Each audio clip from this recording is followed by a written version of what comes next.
Bendecidos en Cristo siempre bendecidos. ¿Qué tal, gente linda de Creciendo en Cristo? Una vez más nos encontramos por este medio. Estamos por abordar el capítulo número 12 o la reflexión perteneciente al capítulo 12 del Evangelio de Juan. El título para la presente meditación es Cristo Jesús, el Mesías de Dios. Recordemos, estamos leyendo, meditando durante una semana, al menos es la propuesta inicial, y luego hacemos una reflexión al final de la semana. El bosquejo propuesto para nuestro capítulo número 12 de Juan es como sigue. Verso 1 al verso 11 tenemos banquete en la casa de aflicción. Banquete en la casa de aflicción. Del verso 12 al verso 19 podemos llamarlo de esta manera: fiesta en la ciudad de paz. Luego, el capítulo 12, versos 20 al 36, podemos hablar acerca de las buenas noticias para las naciones. O sea, vamos de casa a ciudad a las naciones. Y verso 37 al 50 podemos hablar acerca de la invitación eh, a participar de la vida del Rey. La vida del Rey Jesús, la vida eterna. Estas son algunas posibilidades o sugerencias para presentar el contenido general del capítulo 12 de Juan. Lo importante es que cada cuadro nos va a representar algo acerca de la persona de Cristo. Nos va a comunicar algún aspecto sobre Él que nos servirá para ir construyendo una imagen cada vez más, no sé si decirlo acertada, pero un poquito, cada vez entendiendo un poquito mejor esta persona, de la persona de Jesucristo, su obra y sus palabras. Recordemos, cuanto más claro nos sea la persona de Jesús, el Cristo, más clara, o podemos esperar esto, que más claridad tendremos acerca de la persona de Dios el Padre, porque recordemos que Jesucristo es aquel que puede explicar, expresar, lo puede dar a conocer.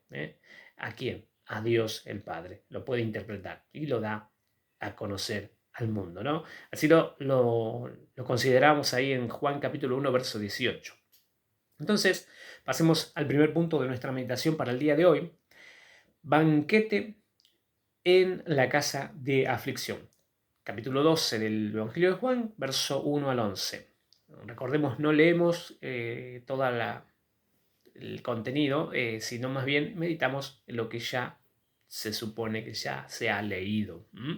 En líneas generales, en esta porción del capítulo 12 tenemos un cuadro muy íntimo en la casa de los amigos de Jesús, por así decirlo, ¿no? Y si queremos, podemos decir un banquete en la casa de aflicción. Decimos así porque el verso 1 dice que el hecho sucedió en la ciudad llamada Betania. Y Betania significa básicamente casa de aflicción. Y miremos qué lindo, ¿no? Cómo se transforma toda la escena ahí en esa ciudad llamada casa de aflicción. Todo cambia en la ciudad llamada casa de aflicción porque cuando está Cristo Jesús, hay una transformación de realidades espirituales. La presencia de Cristo lo cambia todo.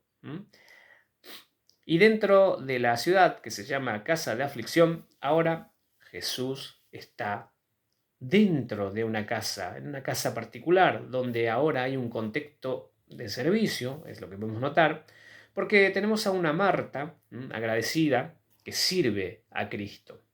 Pero también hay un contexto de adoración, hay un contexto de servicio, pero también hay un contexto de adoración y tenemos presente a Cristo, ¿no? Porque también hay una María agradecida que adora a Cristo Jesús. También hay un contexto de personas que experimentaron la resurrección y la vida y que tienen un vínculo muy fuerte o experiencia con el autor de la vida. Estos son los amigos de Jesús con quienes él quiso pasar tiempo antes de concluir su misión en esta tierra. En la ciudad que se llama Casa de Aflicción, ahora con Cristo presente, se transforma la aflicción en expresiones de gratitud, de alegría, de banquete, de intimidad o comunión, de amor con el amado Jesucristo. Eso es lo que la presencia de la persona de Cristo puede hacer en una ciudad, en una casa, en las personas que creen en Él. En la ciudad que lleva el nombre de aflicción, hay una casa diferente. Hay una casa que ha encontrado el consuelo a su aflicción en Cristo Jesús, la persona de Cristo Jesús. Hay una casa que ha sido visitada por el Mesías. Notemos, además, todos los presentes en esa casa situada en la ciudad llamada Casa de Aflicción están sentados en la mesa con Jesús, quien es el principal agasajado en esa casa. Ese cuadro o escena tiene un paralelo muy similar a lo que sucede en las reuniones congregacionales de las iglesias tradicionales de Cristo, iglesias evangélicas. Es algo muy local, algo muy íntimo, donde hay un banquete continuo con el principal agasajado. Esto es Jesús el Cristo. En otro nivel de entendimiento, la iglesia de Jesucristo tiene banquete continuo con Jesús, aún en medio de la aflicción del mundo, aún donde todo parece traer aflicción, dolor, desesperación, frustración. En medio de una ciudad de dolor, la presencia de Cristo lo cambia todo. Eso es, por eso hablamos de banquete en la casa de aflicción. El Mesías está en su casa. Bien, el segundo punto de nuestro bosquejo tenemos verso 12 al 19, fiesta en la ciudad de paz. El Mesías está en su ciudad. En esta porción del capítulo 12 del Evangelio de Juan, podemos ver a otro grado de expresión de evangelio. Si se quiere decir que tiene que ver con algo más público, ¿no? Recién veíamos el enfoque puesto en la intimidad, ahora lo vemos puesto en la ciudad del gran rey, en la ciudad de Jerusalén. Salimos de la escena familiar feliz, la ciudad de aflicción, y nos introducimos en la ciudad de paz. Aquí tenemos una fiesta en la ciudad de paz. Decimos ciudad de paz porque Jerusalén, la ciudad de Jerusalén, significa básicamente eso, ciudad de paz, y en realidad un poquito más puede significar ciudad de mucha, mucha paz. Jerusalem, porque termina con im, y eso es un plural, básicamente. Ciudad de mucha paz. Esta es la ciudad con la cual se identifica históricamente el Dios de Abraham, de Isaac y de Jacob, y su pueblo Israel. Esta es la ciudad del gran rey, la ciudad tipo del rey Mesías, el rey Jesucristo, el cual lo vemos aquí entrando triunfalmente a su ciudad. Estamos ya ingresando a la última semana de vida del Verbo que se hizo carne, según los términos humanos, es decir, que ha nacido conforme a la ley de Moisés, Gálatas capítulo 4, verso 4. Con esta escena, la escena de la entrada triunfal, decimos la entrada triunfal a Jerusalén, a la ciudad del gran rey, entramos a la descripción de la vida de la última semana de nuestro Señor Jesucristo sobre esta tierra. Y notemos cómo es que ingresamos a esta ciudad y a esta última semana de vida humana del Señor Jesucristo. Ingresamos con una fiesta, un banquete público en honor a nuestro Señor Jesucristo. En este reconocimiento público se esperaba algo del Mesías, que entrara glorioso, pero que entrara glorioso como un rey vencedor al mejor tipo humano, ¿no? Así, va a entrar, sí, el estado glorioso, eso que se espera, va a superar las expectativas humanas y está descrita allí en Apocalipsis capítulo 19, verso 11. Pero Jesús, en cumplimiento de las profecías que Dios había hablado en las escrituras del Antiguo Pacto, el Antiguo Testamento, lo que llamamos nosotros Antiguo Testamento, primero venía como un manso rey, como un manso sabio, un rey que viene montado en un burrito, no en un caballo al mejor estilo conquistador, libertador, militar, etc. Zacarías capítulo 9, verso 9, y podemos también ver la figura que estaba esperada de él, sobre todas las cosas, en Isaías 53. Zacarías 9:9 vemos la introducción de este rey al que estaban esperando. Notemos una expresión aquí descrita que tenemos que tener en cuenta. En esta ciudad de paz se expresa ahora la salvación de Dios. ¿Cuál es esa expresión? La palabra es Hosana. Se escuchaba esta expresión en la ciudad del gran rey. Hubo un reconocimiento público de la primera venida del Señor Jesucristo. La palabra Hosana significa básicamente salva ahora, te lo ruego. Y ese es el contexto del reinado de Dios que se está diciendo: Señor, salva ahora, te ruego, por favor. Es en este contexto donde el contexto es en el reinado del rey Mesías. Esto es en contexto de un poco más de alcance, digamos, ¿no? Un poco más, saliendo un poquito más afuera de la intimidad, ¿no? Saliendo de lo que es la intimidad del banquete en la casa de aflicción, transformada en casa de gozo por la presencia de Jesús. Ahora tenemos la fiesta en la ciudad de paz, cuando el rey reina. Cuando el rey reina, eso es lo que sucede. Hay mucha alegría, por eso hablamos de fiesta. El ejemplo para nosotros es iluminador, para nosotros los creyentes, los que estamos creyendo, ¿no?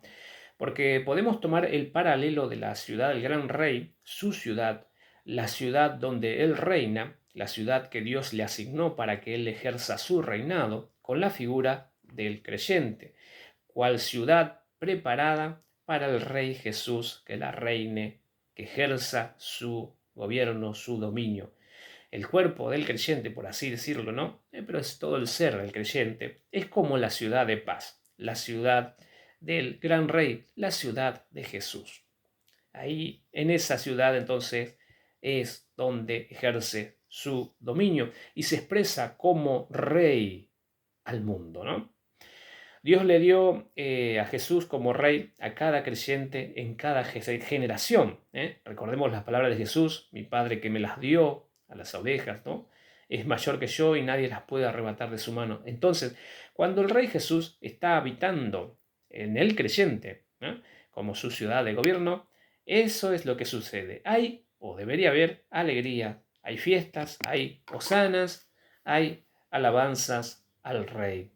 Continuando con nuestra lectura, tenemos que después de las expresiones de salvación, las hosanas, hay ciertas evaluaciones respecto de lo que sucedía en ese evento, primero por parte de los discípulos y por parte también de las personas que alentaban a Jesús, gozosas de que haya venido en esa figura, ¿no?, manso sobre el pollino, ¿no?, el asno. Los que creían en Jesús decían: bendito, bendito sea el que viene en el nombre del Señor. Es decir, bendito el ungido de Dios, bendito el Cristo. Vale también el paralelo con cualquier creyente en cada generación. Lo que sale de su boca es la verdad de Dios. Lo que Dios dice respecto de su Hijo, el cual es bendito por todos los siglos.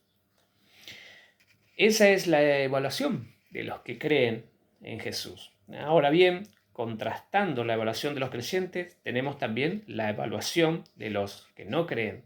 En este caso, eran personas que decían creer a Dios, pero no creían en su Hijo.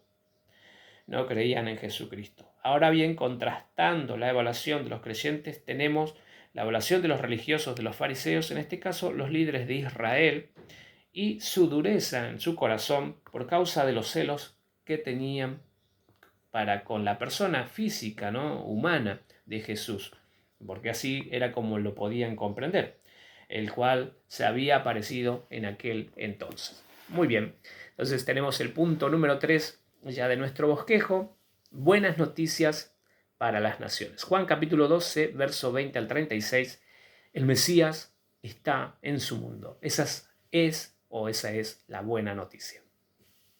A partir del verso 20 del capítulo 12, que estamos considerando, encontramos que aparecen ciertos griegos que subieron a adorar conforme al sistema mosaico de adoración establecido en aquel entonces.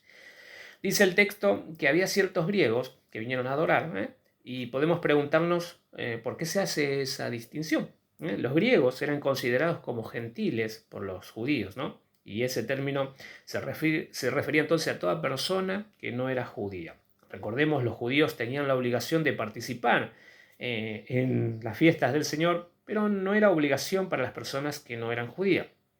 Y vemos que, sin embargo, esos griegos habían subido a adorar en la fiesta. La fiesta en cuestión era la fiesta de la Pascua y la fiesta de los panes sin levaduras. Eso tiene que ver con lo que estamos hablando, ¿eh? En esta fiesta subieron también esas personas no judías que de alguna manera creían en Dios. Decimos subían, iban hacia Jerusalén, porque bueno, físicamente, hablando geográficamente, Jerusalén estaba arriba, digamos, un tipo así como una colina, ¿no? Algo así que se veía desde lejos. Bueno, pero espiritualmente a su vez también tiene ese sentido de ir subiendo hacia donde Dios está. Bien, entonces, en esta fiesta subieron estos gentiles que creían en Dios. Sin embargo, observen qué lindo es que ellos estaban buscando algo en la fiesta. Lo que ellos estaban buscando no era tanto el acercarse al templo de Jerusalén para adorar, estaban buscando otra cosa. Y viene esto interesante, que Juan dice que estos griegos se acercaron a Felipe, un discípulo de Jesús, y le preguntaron lo que querían encontrar en aquella fiesta. Felipe, quisiéramos ver a Jesús. Y qué lindo, también digo, qué lindo esto, y esto agrego, encontrar a discípulos de Jesús. Si alguien quiere saber cómo encontrar a Jesús, nos preguntaría a nosotros los que estamos creciendo en Jesús. ¿Por qué? Porque de alguna manera alguien sabe que creemos en Jesús. Y qué lindo es ser esas puertas por las cuales Jesús puede encontrarse con aquellas personas que todavía no le conocen, pero tienen algún tipo de interés. Bien, entonces aquí encontramos a Felipe, el discípulo, siendo esa puerta. Quisiéramos ver a Jesús. Los griegos, en este caso, representan a todo el mundo no judío. Esa expresión ahí, los gentiles, representaba que los gentiles comenzaban a buscar al Salvador, a Jesús. Sin embargo, estos representan más acertadamente a aquellos que buscan a Jesús. Y lo lindo que tenemos aquí es que en ese contexto de búsqueda, estos gentiles insistentemente querían ver a Jesús. Observemos qué lindo y qué diferente es con la actitud de los judíos, a los cuales el mismo Jesús vino a salvar, en forma primera, ¿no? Pero como ya lo sabemos ahí en Juan capítulo 1, verso 11, ellos no lo recibieron. Sin embargo, estas personas gentiles querían ver a Jesús. Los judíos querían ver señales hechas por Jesús, pero estos gentiles, estas personas que no eran judías, querían tener experiencias con Jesús, querían conocerlo personalmente.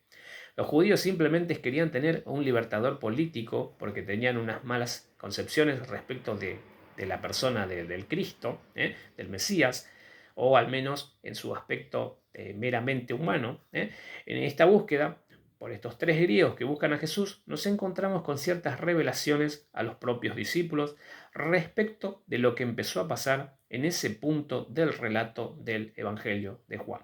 Esta señal, digamos la señal de que alguien quiera buscar a Jesús en este contexto, desató la respuesta de Cristo que tenemos en el verso 23, donde dice: ha llegado la hora para que el Hijo del Hombre sea glorificado. Es decir, el tiempo de redención, de salvación.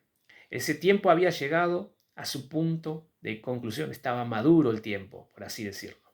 Era una especie de maduración de la misión de Cristo. De aquí en adelante, en el relato del Evangelio de Juan, el tiempo de Jesús ha llegado.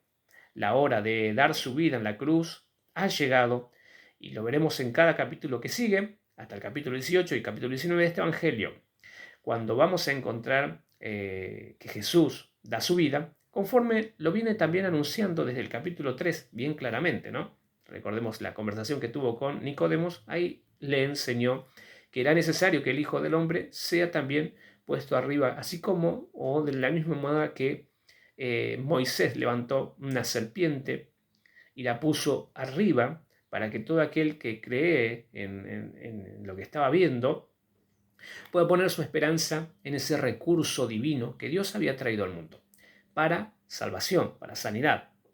Para eso es que se trae, ¿no? Entonces el Evangelio de Juan ya viene explicando el capítulo 3 de que era necesario que Jesús fuese crucificado. para que, como dice Juan 3:16, para que todo aquel que en él cree no se pierda, mas tenga la vida eterna. En el capítulo 19 de Juan vamos a encontrar las reconocidas palabras dadas por Jesús en la agonía de la cruz. Jesús dirá, consumado es. Y el relato de Juan de aquí en más, o sea, estamos hablando del capítulo 12, de aquí en más, nos conduce hacia eso. Vamos hacia esa expresión, el consumado es. Ese va a ser como nuestro punto objetivo hasta llegar ahí y verlo consumado. En el consumado es cuando se concluye totalmente la obra de Cristo en materia de salvación, en el aspecto salvífico, digamos, de lo que es la obra redentora de Cristo. Se completa todo lo que Jesús vino a hacer en su primera venida. Entonces, ¿qué tenemos en esta porción del Evangelio? Buenas noticias para las naciones. ¿Por qué? Porque ahora no solo se incluía al pueblo de Israel, que es el pueblo que constantemente rechazaba a Jesús, sino a toda persona que crea en Jesús, sea judía o no judía, es decir, gentil. Involucra ahora a todos, sean judíos o griegos. Ha llegado la hora para que el Hijo del Hombre sea glorificado. Y luego dice estas declaraciones respecto de Cristo, que también es bueno seguir considerando. El que ama su vida, la perderá. Y el que aborrece la vida, digamos en este mundo, para vida eterna, la preserva, es decir, la guardará. Luego dice Jesús, si alguno me sirve, sígame. Y donde yo esté, allí también estará el que me sirve, mi servidor. Una maravillosa expresión. Si alguno me sirve, sígame. Y donde yo esté, allí también estará mi servidor. Pregunta reflexiva. ¿Dónde está Cristo hoy? Actualmente, en nuestra generación está con Dios el Padre, sentado o de pie, pero al lado de Dios el Padre. Esto aplica a nuestra realidad como creyentes, como cuerpo de Cristo, como personas que servimos a Dios, personas que seguimos a Cristo, personas que hemos creído en Él. Estamos en el mismo lugar donde está Cristo, es decir, donde está Dios. Luego tenemos estas expresiones del verso 27, ¿no? De Cristo, las expresiones que da Él. El verso 27 dice, ahora está turbada mi alma. ¿Y qué diré? ¿Podré salvarme de esta hora? Más para esto he llegado o ha llegado esta hora. Es decir, la hora de lo que nosotros conocemos como la pasión de Cristo, la crucifixión. Sí, venía toda esa cuestión aterradora, pero no es tanto el dolor físico que se aproximaba, sino lo que el acto de la cruz representaba para Jesús. El clímax, la solución del clímax del problema humano. Las cuestiones relacionadas con el pecado del mundo iban a traerse a solución definitiva, a algo maravilloso. Bueno, todo esto está en esta expresión, por eso él dice, está turbada mi alma. Y sin embargo dice, para esto también he llegado. Y es importante tener ese concepto de Cristo ahora para nosotros los creyentes, para aplicarlo al plano de lo que nos pasa a nosotros diariamente. Nosotros llegamos también al mundo para algo. Y cuando se consuma ese propósito, es nuestro tiempo también de cumplir lo que el programa divino ha decretado para cada uno de aquellos que ha salvado. Entonces, cada vez que lleguemos a ese punto de expresión de vida de Cristo, de amor de Dios, de misericordia divina, es decir, de cruz, debemos recordar también esto. Para esto también hemos sido salvados. Efesios capítulo 2, verso 10. Para las buenas obras las cuales Dios ha preparado de antemano para que los creyentes anduviéramos en esas buenas obras. Eso de anduviéramos es estilo de vida, es continuamente, es nuestra característica.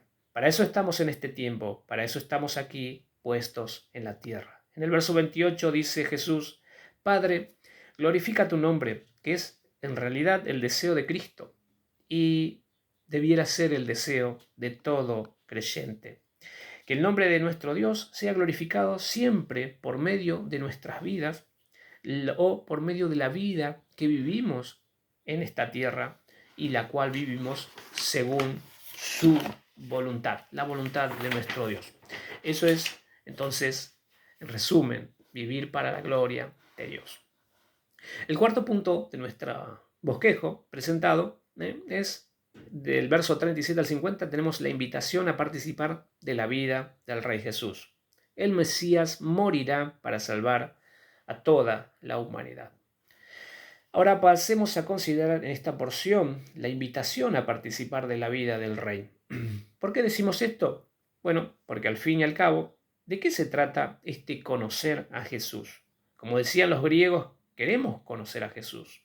Queremos saber, quisiéramos ver a Jesús. Que ese ver, recordemos, solamente es posible por medio del nuevo nacimiento y todo lo que cuenta ahí a partir del verso 20, del verso al verso 36, es cómo se iba a poder implementar esa solución divina. La solución divina a la apertura espiritual de nuestros ojos, a la nueva vida, al nuevo nacimiento, a que realmente podamos nacer espiritualmente de Dios y podamos ver el reino de Dios y podamos ser puestos dentro de ese reino.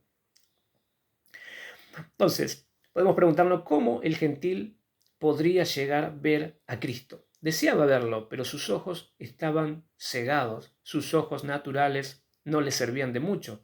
Necesitaba renacer, nacer de nuevo, que sus ojos espirituales sean abiertos a las realidades espirituales de Dios.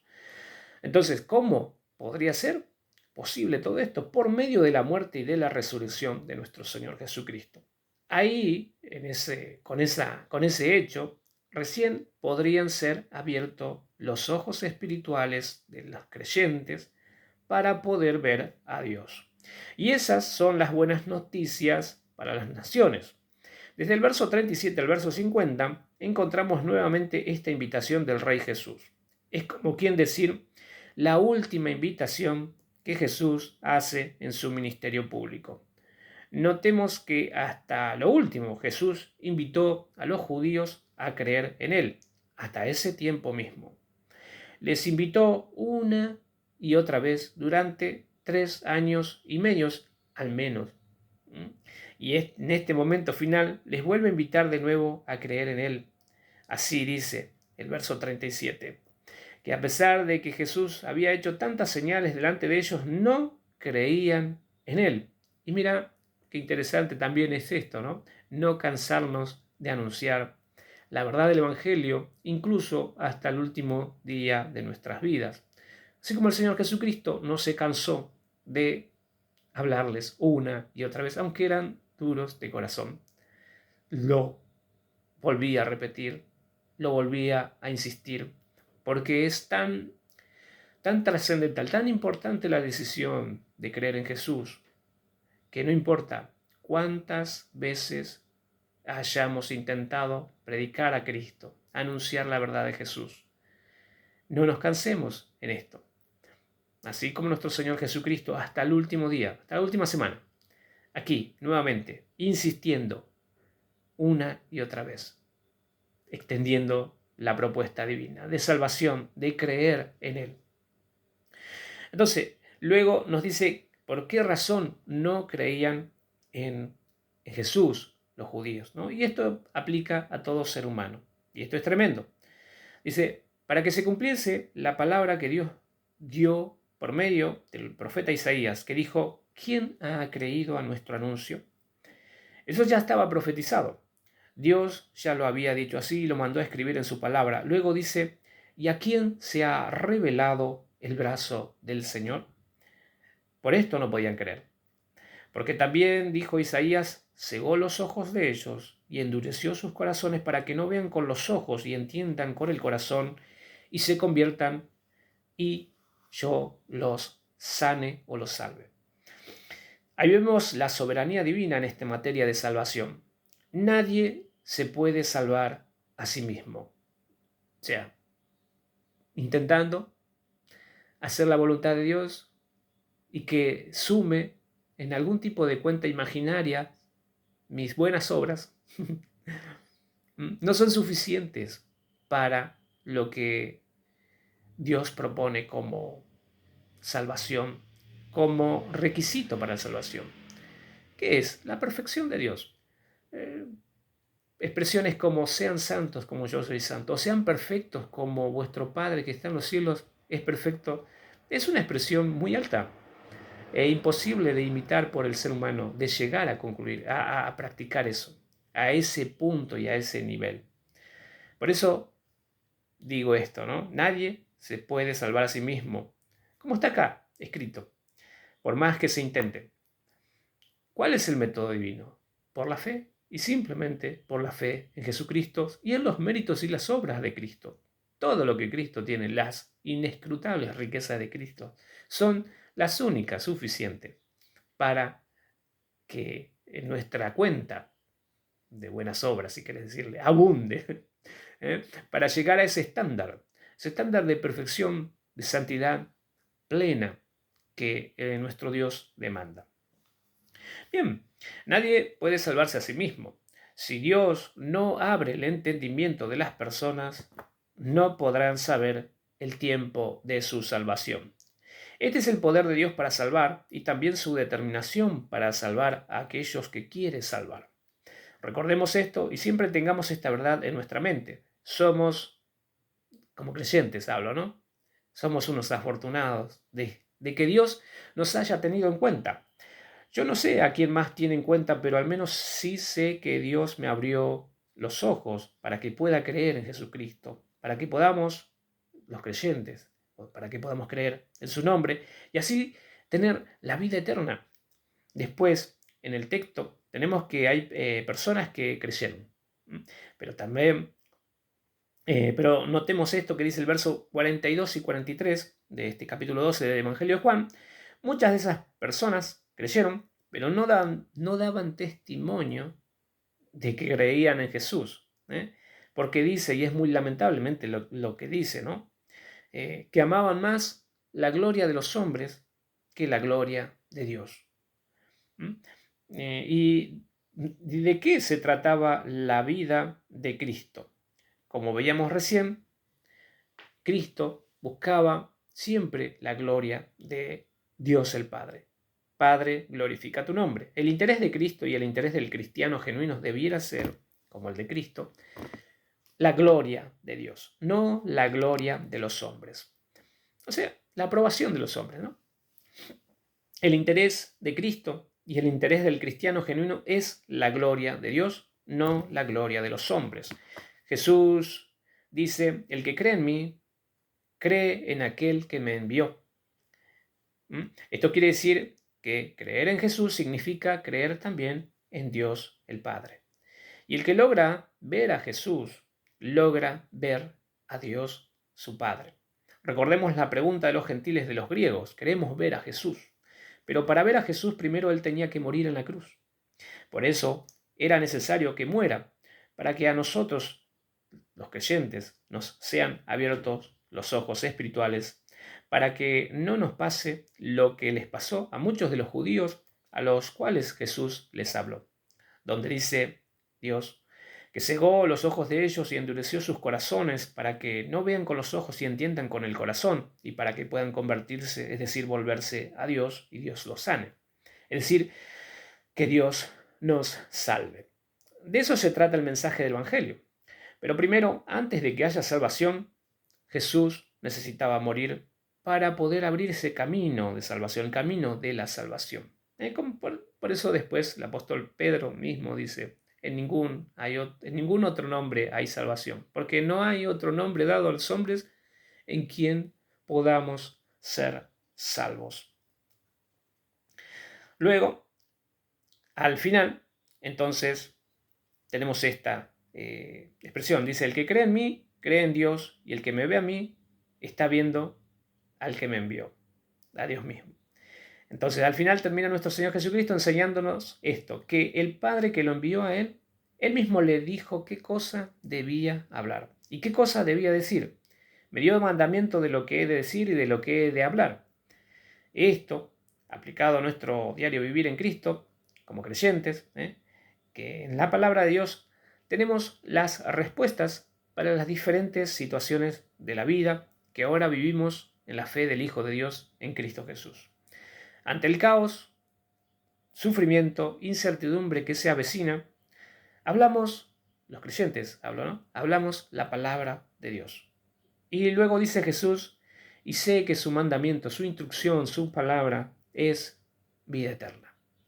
Las palabras de Dios son la verdadera vida, la vida eterna. Seguir los mandamientos de Dios son la verdadera vida, es decir, de verdad, es la vida abundante, la vida verdadera, la vida abundante, plena. La propuesta divina, lo que Dios enseña para todo ser humano, sí, pero especialmente y específicamente para el creyente. El creyente tiene la oportunidad de vivir y experimentar cada día lo que es vivir realmente. Muy bien, gente linda de Creyendo en Cristo, espero que con esta meditación también podamos simplemente presentar algunas ideas acerca del contenido primero y luego algunas aplicaciones para nuestro crecer, para nuestro ir creyendo y afianzando más acerca de la persona y la obra de Cristo. En especial, estamos comenzando entonces con este capítulo 12, ya para concluir, es decir, concluir me refiero para comenzar a ver la última semana de vida de nuestro Señor Jesucristo sobre esta tierra y luego también su resurrección. Muy bien, entonces hasta aquí hemos llegado. Gracias por estar, gracias por compartir conmigo este momento. Les propongo para la próxima sesión, si así nuestro Dios nos permite, leer el capítulo 13, ya comenzando entonces con la semana de la pasión o la semana de crucifixión de nuestro Señor Jesucristo. Ahí entonces para meditar. Nos estamos viendo bendecidos en Cristo siempre bendecidos. Esto es palabra para todo creyente.